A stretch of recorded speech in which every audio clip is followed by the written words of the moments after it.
예레미야 제 37장.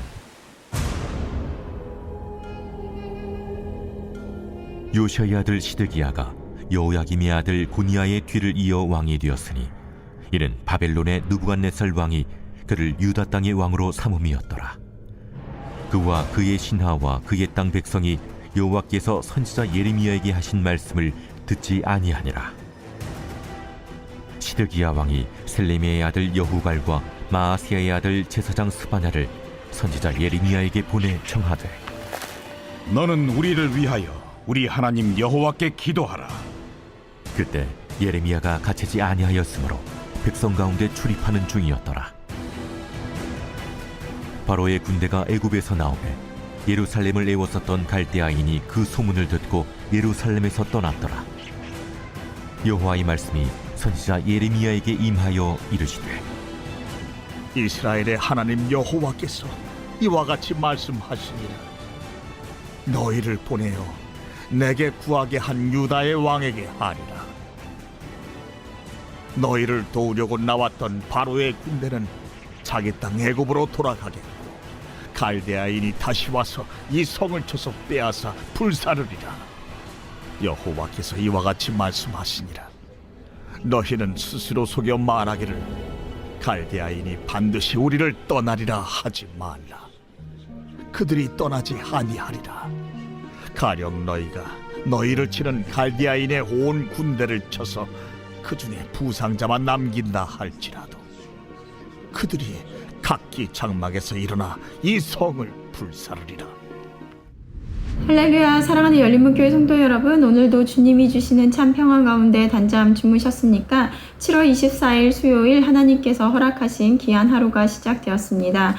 오늘도 하나님께서 주시는 예레미야 말씀을 통하여 말씀의 선명한 기준이 세워지고 그리고 또 그 세운 기준으로 오늘 하루를 살아내시는 저와 여러분들이 됐으면 좋겠습니다. 오늘 매일 성경의 제목은 다시 돌아오다 라고 되어 있습니다. 오늘 말씀에서는 조여오는 바벨론의 공격에 시드기야는 예레미야에게 기도를 요청하고 바벨론의 군대가 잠시 물러가는 상황에서 그들의 잘못된 기대에 대하여 예레미야는 다시 한번 명확한 하나님의 뜻을 전달합니다. 바벨론의 느부갓네살 왕에 의해 세워진 시드기야는 바벨론의 손으로부터 벗어나고자 인간적인 방법을 총동원합니다. 이웃의 나라들, 특히 애굽을 의지하면서 끝까지 하나님의 말씀을 듣지 않는데요. 오늘은 2절 말씀을 보면 그와 그의 신하와 그의 땅 백성이 여호와께서 선지자 예레미야에게 하신 말씀을 듣지 아니하니라. 40년 동안 예레미야가 전하는 말씀은 동일했습니다. 너희들의 죄로 인하여 바벨론의 손에 넘겨주게 될 것이며 그들에게 항복하여 그 땅 가운데 살면 다시 회복시키시고 그리고 다시 이 땅 가운데로 돌아오겠다 하는 그 말씀을 전하였죠. 그런데 그들은 그 말씀을 듣지 아니하더라는 것입니다. 이미 상황과 정황이 하나님의 말씀대로 이루어져 가고 있음에도 그들은 끝까지 듣지 않는데요. 왜일까요? 하나님의 뜻이 아닌 자신들이 원하는 장밋빛 미래를 꿈꾸며 그것이 이루어지기를 그 소망을 품고 있기 때문입니다. 오늘 3절 말씀을 보면 시드기야 왕이 셀레마의 아들 여후갈과 마아세야의 아들 제사장 스바냐를 선지자 예레미야에게 보내 청하되 너는 우리를 위하여 우리 하나님 여호와께 기도하라 하였으니 하나님께 묻는 것이 아닌 인간적인 노력을 다했던 시드기야는 상황이 악화되자 예레미야에게 기도를 요청합니다. 너는 우리를 위하여 하나님께 기도하라 라는 것입니다. 우리를 위하여, 이 말은 무엇일까요?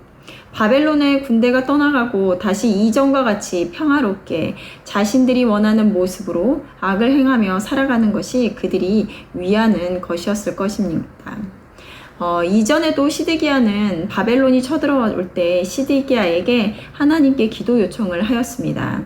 그때 예레미야는 명확하게 말하였습니다. 하나님께서 말씀하시길 너희들에게 생명과 사망의 길을 두었는데 이곳에 남아 있으면 죽으려니와 바벨론에게 항복하는 자는 살 것이다 라고 전하였습니다.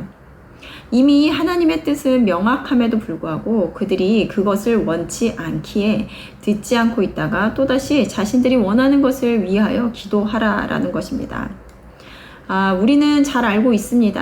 하나님의 계획과 뜻에는 변함이 없다는 것을 말입니다. 이번 주일 설교에 내가 무엇을 하여 주기를 원하느냐라는 제목으로 맹인거지 바디메오의 말씀을 가지고 설교를 들었는데요. 그의 눈을 뜨게 한 그의 믿음과 예수님께 청함을 거절당한 제자들의 믿음. 우리가 같은 하나님을 믿는다고는 하지만 그 믿음에는 분명한 차이가 있습니다. 하나님은 우리의 모든 간구를 들어주시는 분이라는 믿음. 하나님은 우리가 행복하기를 원하시는 분이시기에 결국엔 가장 좋은 것을 주시는 분이라는 믿음. 어찌 보면 맞는 말 같지만 그 믿음의 근간에 하나님이 어떤 분인지 알지 못하고 하나님의 뜻을 고려하지 않은 채 나 자신의 행복에 초점을 두고 있다면 그것은 올바른 믿음이 아니라는 것입니다. 하나님은 분명히 그의 자녀가 행복하기를 바라십니다. 하지만 우리는 참 행복의 의미를 알고 있을까요? 행복이라는 것은 우리가 생각하는 좋은 것, 이것이 나에게 행복을 주는 것이라고 생각되는 것이 이루어지는 것이 아니라 참 행복은 행복의 근원 되시는 참 하나님을 알게 될 때 주어지는 것이라는 것입니다. 유다 백성과 시드기야가 바라는 것은 바벨론이 떠나가는 것이었습니다. 그것이 그들이 바라는 행복한 삶이었을 것입니다. 하지만 하나님은 그들이 바벨론의 포로의 삶을 살며 그곳에서 회복을 이루어 다시 하나님의 자녀로 돌아오게 하여 진정한 구원을 이루는 것이 하나님의 뜻이며 그들에게 진정한 행복이라는 것을 알고 계셨습니다.